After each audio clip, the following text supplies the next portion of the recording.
di zaman awal tu yang tinggal adalah 10 qiraat yang cara mereka membaca beza. Cara baca Quran beza. Kenapa boleh beza cara baca Al-Quran? Ada dua kemungkinan.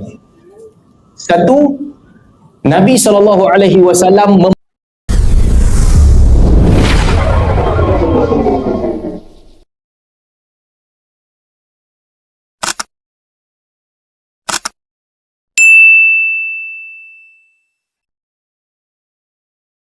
Saya nak cerita kongsi satu benda lagi untuk membuka minda kita. Ini untuk saya juga sebenarnya.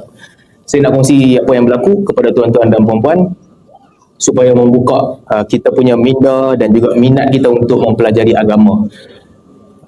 Ilmu agama ni kan, dia satu ilmu yang akan ada sahaja ilmu baru yang datang kepada kita. Sebijak mana kita pun, dia akan ada ilmu baru yang datang. Ada perkara yang di luar kefahaman kita yang kita tiba-tiba datang ilmu baru tu, kita tahu. Ini bukan sahaja pengalaman orang biasa yang macam kita. Para ulama besar juga mengalami perkara yang sama. Sebab tu mereka tafakur, mereka duduk, mereka fikir, mereka baca kerana akan datang hikmah dan juga ilmu baru. Jadi ni saya nak cerita sikit lah. Jumaat lepas saya tulis dekat Facebook juga kalau tuan-tuan perasan. Masa sembahyang Jumaat lepas, kawan-kawan yang satu karya sama juga lah, kita pergi masjid yang sama yang Jumaat yang lepas. Imam khatib yang cerita pasal Palestin macam biasa, tapi bila solat Jumaat, khatib tu baca surah Al-Buruj. Bila dia baca surah Al-Buruj, biasanya kita selalu baca surah ni berpuluh-puluh kali, beratus kali kita baca. Apabila sampai dekat ayat innahu huwa yubdi'u wa yu'id wa huwal ghafurul wadud dzul arsyil majid fa'alun lima yurid, itu kita selalu baca. Jadi imam tu bila dia baca ayat tu, biasa kita baca begitulah kan, waqaf dekat setiap hujung ayat. Setiap kali baca begitu tak ada apa yang kita fikir pun. Bila dia baca hari sembahyang Jumaat tu, dia baca wa huwal ghafurul wadud dzul arsh al majid fa'alun lima yurid. Dia berhenti kat situ lah. Ghafur wadud dzul arsh al majid fa'alun lima yurid. Bila dia baca tu, saya time tu baru terperasan, ada something yang menarik tentang bacaan dia. Selama ni, sebab wakaf dia dekat Dzul Arsyil Majid. Jadi, bila kita selalu baca begitu, saya membayangkan yang Al-Majid tu barisnya sama macam Arash lah. Dzul Arsyil Majid. Tuhan yang memiliki arash yang mulia. Bahasa Arab ni kan, baris menentukan sifat tu rujuk kepada siapa. Kalau Al-Majidi artinya arash yang mulia. Kalau Al-Majidu artinya Tuhan yang mulia, Ghafurul Wadud, dan juga sifat Allah Dzul Arsh, pemilik kepada arash, dan Allah Ta'ala juga Al-Majid, mulia, yang maha pemurah, luas pemberiannya. Jadi baris tu menentukan maksud, menentukan sifat. Sifat tu diikut siapa. Macam bahasa kita juga, kalau kita cakap kan, angin pukul pintu kuat betul. Angin pukul pintu kuat betul. Siapa yang kuat? Pintu ke angin? Siapa yang kuat? Angin yang kuat kan? Kalau kita tukar sikit ayat tu, kita kata angin pukul pintu patah. Apa yang patah? Angin ke pintu? Pintu. Jadi bahasa kita, bila kita dengar, kita tahulah sifat kepada angin. Patah tu sifat kepada pintu. Jadi bahasa Arab pun begitu juga. Bila didengar satu ayat tu, orang faham dalam konteks ayat tu merujuk kepada apa? Difahami. Jadi yang datang dalam kepala saya selalu duk baca ni, Dzul Arsyil Majid, Tuhan yang memiliki arash mulia, itu sifat kepada arash. Itu yang selalu berlega-lega dalam kepala. Sampai imam tu baca Dzul Arsh yang memiliki arash, Al-Majidu fa'alun lima yurid, yang maha luas pemberiannya dan juga maha melakukan apa sahaja yang dikehendakinya. Bila dengar ayat tu, baru saya perasan yang ini maksudnya betul. imam tu pun dia bagus lah, bacaan qiraat dia bagus. So masa tu baru terfikir, okey, ini ada qiraat kedua yang membaca dengan cara yang lain. Masa semayang tu duk fikir lah. Dan okey, Majid sifat boleh disifatkan kepada Allah Ta'ala, boleh juga disifatkan kepada Arash. Sebab dalam ayat lain Allah Ta'ala sebut Rabbul Arshil Karim, kepada Arash yang Karim. Karim dengan Majid maksudnya lebih kurang sama. Jadi tuan-tuan bayangkan, dengan baca, dengan cara dia baca sahaja, dia cuma twist sikit daripada yang biasa kita dengar. Bukan dia twist, dia pun dengar daripada guru dia begitu. Dia berhenti di satu tempat yang kita jarang berhenti, dapat ilmu baru. Jadi kita tahu yang okey, Majid ni bukan sahaja disifatkan kepada Arash. Dalam ayat tu, dalam konteks itu, dia juga disifatkan kepada Allah Subhanahu Wa Taala. Habislah sembahyang Jumaat tu, saya pun balik rumah baru tengok tafsir. Kita tengok tafsir, iyalah betul lah, dapatlah ilmu baru. So majority qurra, pakar yang dalam membaca Al-Quran, qurra ni orang yang kepakaran dia dalam membaca Al-Quran, pakar qiraat. Majority qurra berpandangan bahawa Al-Majid dibaca dalam baris depan. Maksudnya sama dengan Al-Ghafur, Al-Wadud, Al-Majid, Fa'alun lima yurid. Baris depan. Ini semua sifat Allah Subhanahu Wa Taala. Yubdi'u, yang memulakan penciptaan. Yu'id, yang mengembalikan cipta semula. Ghafur, maha pengampun. Dan juga Wadud, maha penyayang. Dzul Arsh, yang memiliki arash. Al-Majid, yang maha mulia. Fa'alun lima yurid, yang melakukan apa yang dia kehendaki. Ini majority qurra. Majority baca begitu. Qurra ahli Kufah pula, qurra ahli Kufah, Hamzah, Kisai dan juga Khalaf, pandangan mereka lain. Pandangan mereka Al-Majid sifat kepada Arash dalam ayat ni. Artinya ayat ni nak cerita apa? Sifat Allah yubdi'u wa yu'id, Ghafur, Wadud, Dzul Arshil Majid, Fa'alun lima yurid, yang memiliki Arash yang mulia, dan juga Tuhan yang melakukan apa yang dia kehendaki. Ini kepakaran ini adalah kepakaran para ulama yang qiraat. Mereka pakar dalam qiraat. Bacaan kepakaran mereka. Yang sampai di zaman awal tu, yang tinggal adalah 10 qiraat yang cara mereka membaca beza. Cara baca Quran beza. Kenapa boleh beza cara baca Al-Quran? Ada dua kemungkinan. Satu, Nabi SAW membaca dengan bacaan yang sebutan dia berbeza-beza sikit berdasarkan orang yang duduk di depan Nabi. Nabi baca dengan orang Mekah, cara bacaan tertentu, cara sebutan tertentu. Nabi baca dengan orang Madinah, cara sebutan yang ikut lenggok Madinah. Itu satu tafsiran. Satu tafsiran lagi, apabila Nabi SAW bacakan Al-Quran, orang bila ulang balik, mereka ulang ikut bahasa tempat mereka. Dan Nabi akui yang tu betul. Tulis sama tau. Tulis sama. Contoh kan, kalau kita tulis, jom kita makan nasi kandar kuah banjir. Kalau kita kan, jom kita makan nasi kandar kuah banjir. Haji Rahman baca, macam mana bunyi kita? Kita. Dia baca kita.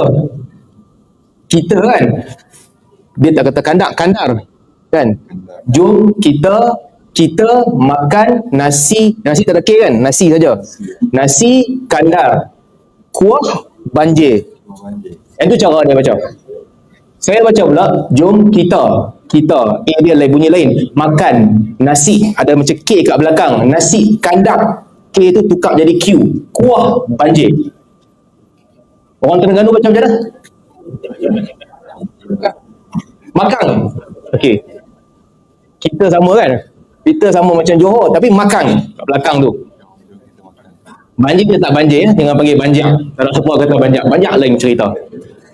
Jadi mungkin apa yang berlaku apabila Nabi SAW bacakan Al-Quran kepada para sahabat, Nabi arahkan para sahabat untuk tulis Al-Quran.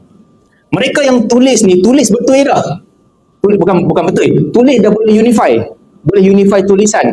Tetapi sebutan masing-masing. Kita tulis sama. Kandar kandang. Tulis sama. Kami tak tulis KANDAQ. Tak ada siapa tulis macam tu. Tulis tetap kandang. Tapi sebutan jadi lain. Apabila Nabi SAW akui semua bacaan ni betul, semua bacaan ni Nabi akui betul, akhirnya para mazhab-mazhab qiraat ini berkembang dan ada 10 yang mutawatir.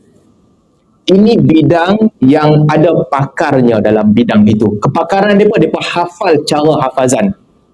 Bila mai zaman kemudian, ada para imam yang mereka hafal ke semua 10 cara baca. Setiap 10 tu ada 10 riwayat. Jadi 20 cara baca Al-Quran mereka hafal.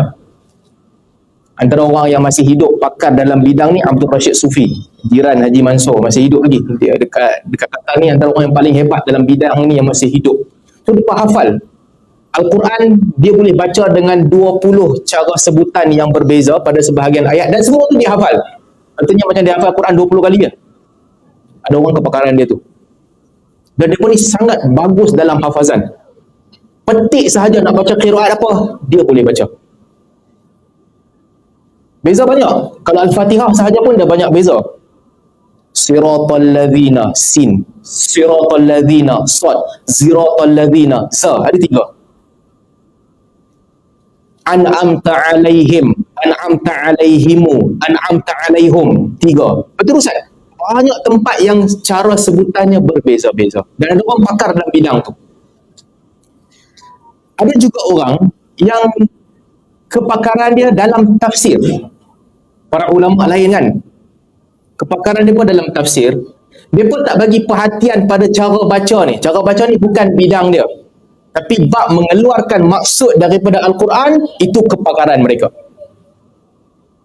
Ada orang yang bidang dia lain, masih lagi tentang Al-Quran, tapi dia tak ambil tahu pasal bacaan, bukan kerja dia. Mengeluarkan hukum-hukum daripada Al-Quran, kepakaran dia di situ. Dan orang yang kepakaran dia begini, dia akan study juga barisnya apa. Sama ada Al-Majidi ataupun Al-Majidu. Untuk qiraat, mereka kaji untuk nak tahu cara baca. Untuk pakar tafsir pula, mereka kaji untuk nak tahu maksudnya apa. Boleh disifatkan Al-Majid kepada Arash. Kalau disifatkan Allah sebagai Al-Majid dalam ayat itu, berapa banyak sifat Allah yang disebutkan di situ. Dan apa kaitan antara depan-depan tu fi'il, yubdi'u. Lepas tu Ghafur. Lepas tu Wadud. Lepas tu Majid. Lepas tu datang nakirah pula, fa'al. Ini kepakaran pakar tafsir. Pada dia bacaan itu bukan keutamaan. Mazhab-mazhab bacaan tak utama. Yang utama pada mereka adalah apa maksud di sebalik ayat tu.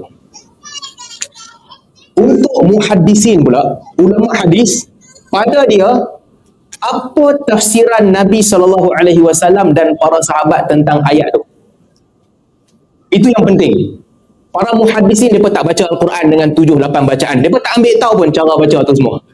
Tapi pada dia, Nabi buat macam mana? Yang paling sahih, Nabi buat macam mana? Para sahabat buat macam mana? Apa yang mereka faham daripada ayat ni? Orang pakar qiraat, mereka akan kaji. Okey, baca qiraat ni kena start dengan Bismillahirrahmanirrahim. Tukar qiraat lain pula, dah tak start dengan Bismillah, dah terus masuk ayat. Sebab itu yang mereka hafal daripada guru-guru mereka. Mai dekat muhaddisin pula, Bismillah dalam solat nak baca kuat ke nak baca pelan? Nabi baca kuat ataupun Nabi baca pelan? Pergi dekat mufassirin pula perbahasan dia. Bismillah ni ayat pertama ataupun bukan ayat pertama? Jadi subject of study ni berbeza-beza mengikut kepakaran mereka, tapi semua orang akan lalu benda yang sama. Benda yang mereka study tu tetap Al-Quran, tapi cara tengok Al-Quran tak sama. Untuk muhaddisin 10-20 cara baca ni mereka tak ambil tahu. Al-Imam Syafi'i, orang tanya dia macam mana Imam Syafi'i baca Al-Quran, ni imam kita nak baca ni. Imam Syafi'i kata, aku baca cara orang Mekah baca. Orang Mekah baca cara baca Ibnu Katsir, aku baca cara Ibnu Katsir. Ini bukan Ibnu Katsir ulama tafsir tu, Ibnu Katsir ulama qura Mekah. Imam Syafi'i kata, aku dengar dengan jalan yang sampai kepada Ibnu Katsir. Ibnu Katsir ambil daripada Mujahid ambil daripada Ibnu Abbas. Ibnu Abbas ambil daripada Ubay bin Ka'ab. Ubay bin Ka'ab ambil daripada Nabi. Clear, sanad bersambung kepada Nabi SAW.